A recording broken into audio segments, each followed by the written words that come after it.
Welcome to the last section of Chapter 9. Congrats on getting through another chapter. Fortunately, we have the hardest section here. So let's get to it. We're going into geometric series. Starting with, what's the difference between an arithmetic sequence and an arithmetic series?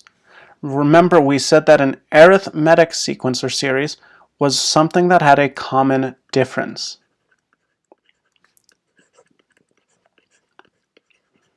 Meaning that when you subtract two terms, you're always going to get the same thing. Right? You're adding the same thing to each of them. What was an arithmetic sequence? Well, this was where you were adding two numbers in a row. And an arithmetic series was where you were adding all of these terms together. We talked about there being two different forms of series, infinite and finite series. Infinite ones keeping going on, and finite ones having a limited number of terms. The other things we talked about for an arithmetic series takes the form of we add together our first and our last term, and then we multiply them by the total number of terms and divide them by 2 to get what our sum is. Then we talked about that weird formation, or that weird format, a summation notation, where we use a Greek letter here. We put what our starting term is and what our ending term is, as well as what our explicit function or our formula is, to mention that we're doing the same thing as this. All right, so this was for arithmetic series. Today we're talking geometric series. So remember, a geometric anything, at least when we're talking for this part, not geometry, was we had common ratios, or we were multiplying or dividing between numbers. So we had common ratios. Now, what we have for a geometric series is the sum, and again we call this S sub n, of a finite, has to be finite geometric series,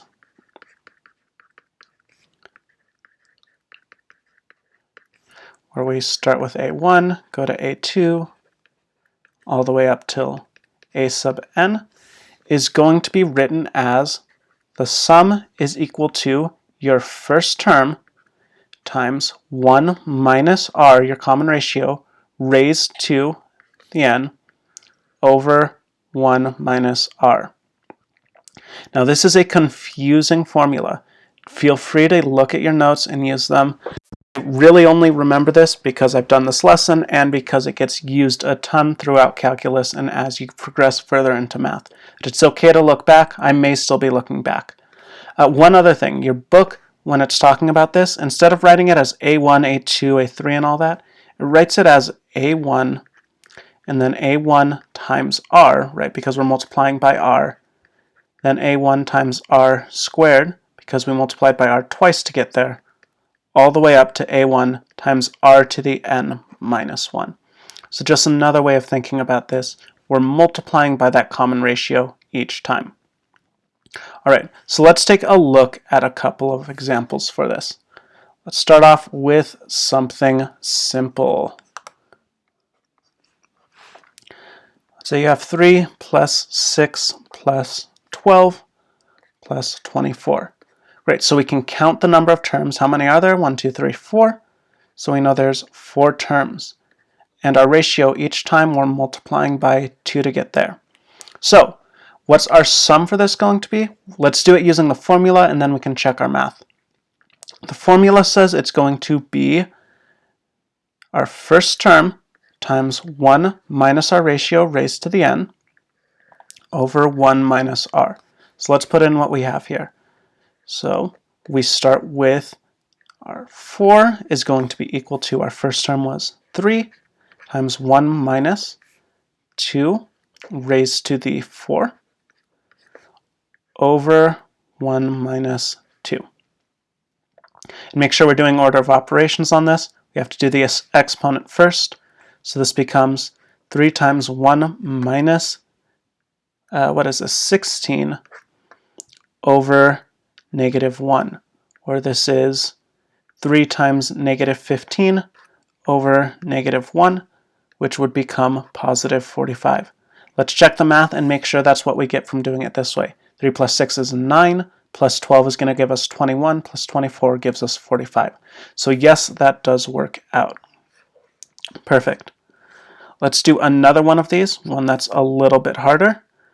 Remember, you will need your calculators for these. Unless you want to be doing exponents all raised by hand, I would just keep your calculator on you through this lesson and for the homework. All right, let's say you have negative 15 plus 30 minus 60 plus 120 minus 240 plus 480. Right? Is this geometric? Well, yeah, we're multiplying by negative 2 each time to get everywhere. So that's good to know. Our ratio is negative 2. How many terms do we have? 1, 2, 3, 4, 5, 6. So n is 6, meaning that to put this in, we're going to say, let's rewrite our formula to start. Our first term times 1 minus r to the n over 1 minus r. So for 6, that's going to be, our first term is negative 15 times 1 minus negative 2 raised to the 6, all over 1 minus negative 2. So remember, we need to put this in parentheses, that way we keep the 6 and we change the positive or negative. If you put this in as it's written here into your calculator, you can go from there, but let's work this out a little bit further. This is negative 15 times 1 minus 2 to the 6 is going to give us 64 over 1 plus 2. So this is negative 15 times negative 63 over 3. And our answer for this is going to be 315. Once again, we can check that with our calculator, see that it works out. So, okay, 15, negative 15 plus 30, 15, minus that, minus 45. Oh yeah, no, that's too much work, but you can put it into your calculator if you want to try it. All right, now let's try one where we can't just count the number of terms.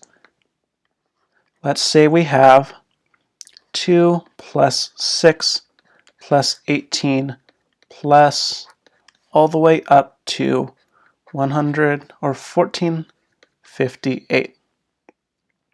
All right, so we don't know the number of terms we have here. What are we supposed to do? When in doubt, we want to go to what we do know. How could we find these? We found them with the arithmetic sequences using the explicit formula. So let's try doing that here. Our explicit formula was a sub n is equal to a1 times r to the n minus 1. All right, let's put everything we know in. So this becomes 1458 is equal to 2 times, what's r? We're multiplying by 3 each time. So 3 to the n minus 1. Now it's really tempting to multiply these together, but remember our order of operations.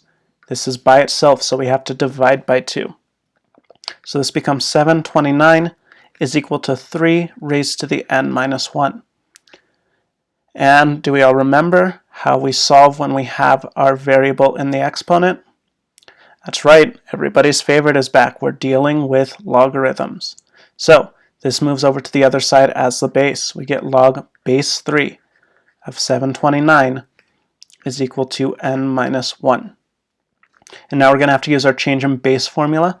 For those of you who don't remember, it's log of the big number divided by log of the base number. And when we do that, we find that this is 6 is equal to n minus 1, or that n is equal to 7. A lot of work to get n, but we're going to need that because we need n in our formula. Right? The summation formula is our first term times 1 minus r to the n over 1 minus r.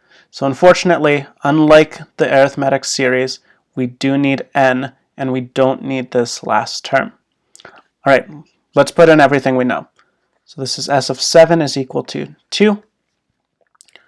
1 minus r is 3 raised to the 7 over 1 minus 3. So this is equal to 2 times 1 minus, what is 3 to the 7? So this is 1 minus 2187 over negative 2. And put that into your calculator at this point, you'll find that this is 2,186. Once again, if you check this by calculating times 3, times 3, times 3, you would find that this is the same answer. Right, so it gets harder as we move on. If we have something like this, where we don't know n, we're going to have to use logarithms to actually solve for it. Let's move on to summation notation. Now let's try solving with summation notation. So we have, let's say the summation from n is equal to 0 to 20 of 4 times 1/2 to the n. Now you'll notice down here, we're starting on the 0th term. This is something funky that happens when we're dealing with some of these summations. You can start at the 0th term, and it's going to make your life a pain, unfortunately. All right, so this is our summation. Let's look at some of the terms. Let's see what it's going to be. Our first term, if we're looking at this, if we substitute in 0, this is going to be 4 times 1/2 to the 0, or 4. What's our next term? Well, 1 is going to be 4 times 1/2, so it's 2. 3 is going to be 4 times 1/8, or 4 times 1/4, so that's going to be 1, and 1/2 is going to be our next term. Okay, good to know. We have a rough estimate of where we're going to be. Now, let's look for this. Remember that from our homework from the previous one, n is going to be the big minus the small plus 1. So it's not just going to be 20, it's going to be 20 minus 0 plus 1, or 21. All right, now let's write out this sum and see what happens. So s sub n, and we know n is going to be 21. Actually, let's write out the formula. It's a sub 1 to the 1 minus r to the n over 1 minus r. When we put in 21, this becomes 4 times 1 minus 1/2 to the 21 over 1 minus 1/2. All right, so this is going to become a pain, but let's look. 1/2 to the 21 is going to be an insanely small number. How small?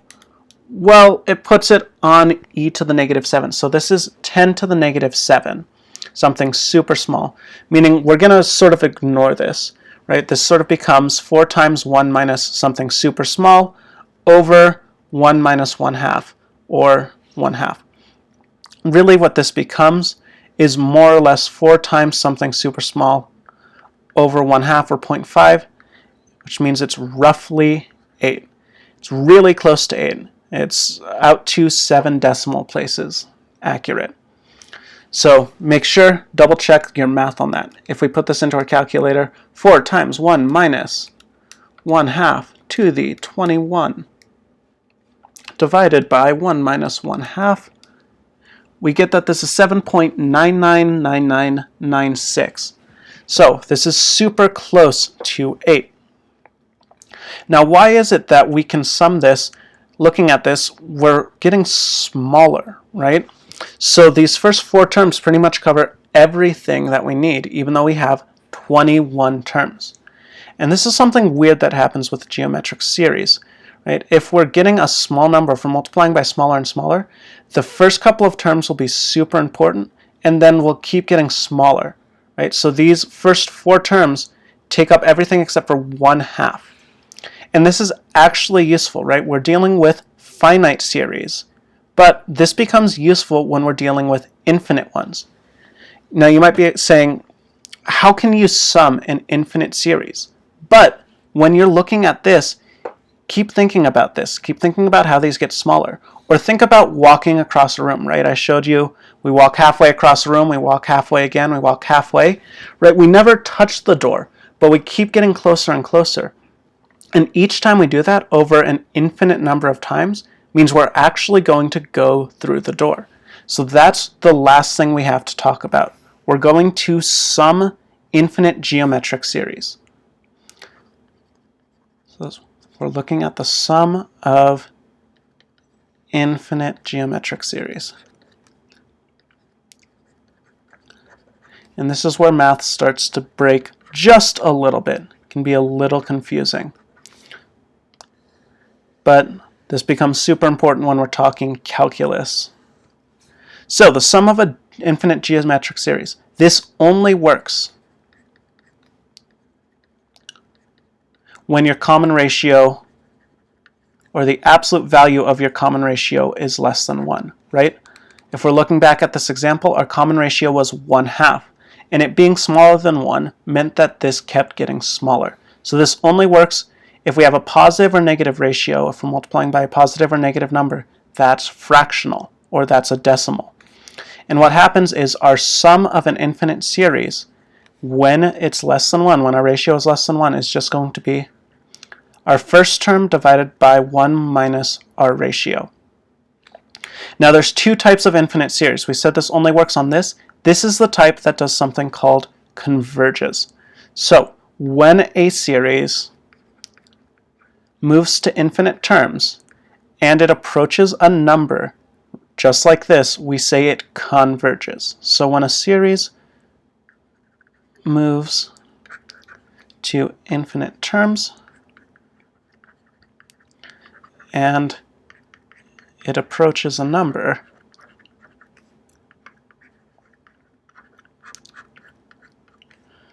it converges. Otherwise, what the rest of the series are, where r is 1 or greater than 1, those diverge.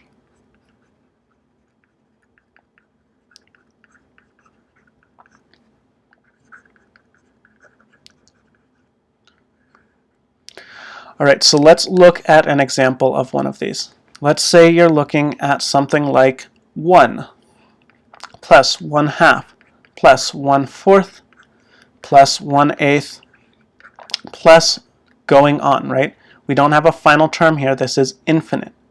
Let's take a look at what our ratio is. What's happening each time? We're dividing these by 2, or we're multiplying them by 1/2. So r is 1/2, which means it is less than 1. We are good to go. This converges. What does it converge to? What's the sum of all of these numbers combined? Well, it's going to be, our sum is equal to our first term, right?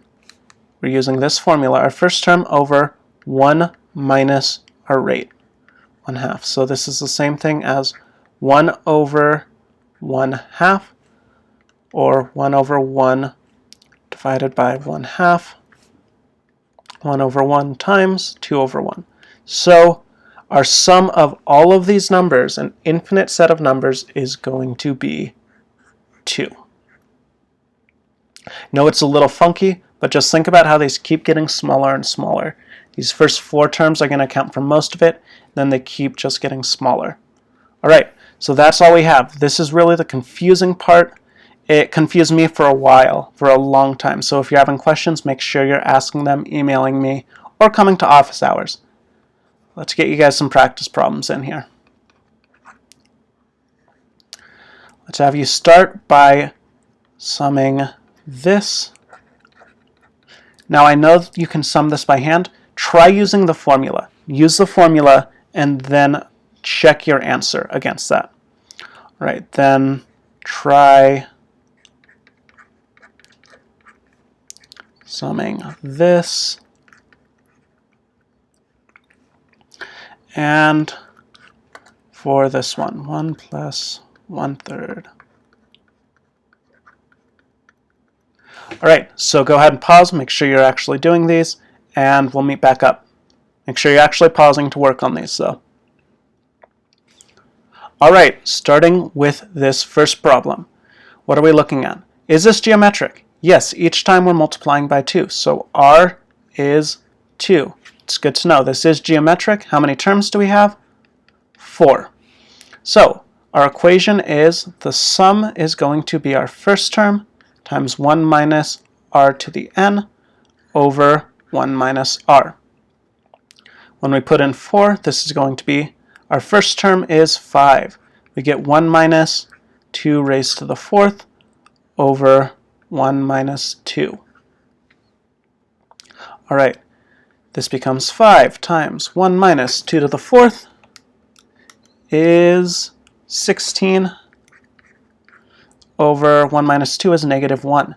So this becomes 5 times a negative 15 over a negative 1. Or that is equal to 75.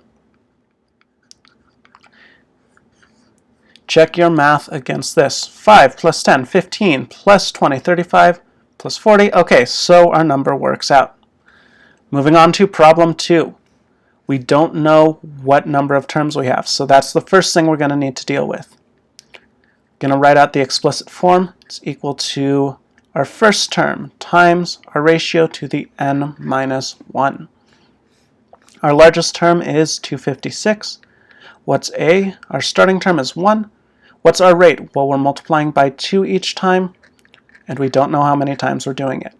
So this becomes 256 is equal to 2 to the n minus 1. Now, how do we get the n minus 1 out of here? We're going to have to use logarithms. The base here becomes the base of your logarithm. And you get log base 2 of 256 is equal to n minus 1. Use your change of base, so this becomes log of 256 when you put it into your calculator over log of 2 is equal to n minus 1. And what does that become? Divided by log of 2. So we get 8 is equal to n minus 1, or n is equal to 9. So now we have our n, we have our first term, and we have our ratio, meaning we are set to go. Our summation will become our first term, 1 times 1 minus our rate, 9. Excuse me, that's not our rate. Our rate is 2 raised to the 9th over 1 minus our rate, which is 2. This becomes 1 times 1 minus 2 to the 9th is 512 over minus 1. Or this is minus 511 over minus 1, which is 511. You can check that against the values here if you kept multiplying by 2 and checking for all of those. All right, problem 3. We have a dot, dot, dot, and we don't have a plus on the end, meaning this is an infinite series. So we need to make sure that this converges first. We need to make sure that r is less than 1. And what are we multiplying by each time? Well, to get from 1 to 1/3 and from 1/3 to 1/9, we're multiplying by 1/3. So we're good. This converges. Now, what do we do to sum this? Well, we say our sum is going to be equal to this formula we had up here. So it's going to be equal to 1 over 1 minus your rate, which is 1/3. So this is equal to 1 over 2/3.